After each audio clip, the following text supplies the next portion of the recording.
তো ভাইরা আসলে মালয়েশিয়া আছে এটা মনেই হচ্ছে না। দেশি ভাইরা যখনই সাথে থাকে তখনই মনে হয় যেন একটু করে বাংলাদেশে আছি। আছি কুয়ালালামপুরের স্মরণীয় একটা জায়গায়। পিছনে দেখতে পাচ্ছেন খুব সুন্দর একটা স্থাপনা। আচ্ছা, আমরা ওইদিকে না যে আসল কথাটা বলি, যে আজকে সাথে আছে রাফসান ভাই, তারপরে আরো প্রিয় ভাইয়েরা আছেন, সবার নাম তো বলতে পারছি না যেহেতু সময় নেই।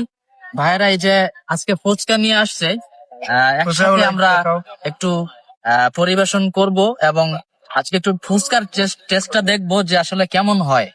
মালয়েশিয়াতেও অনেক বাংলাদেশি ভাইয়েরা এখানে দোকান আছে বা ওনারা থাকেন।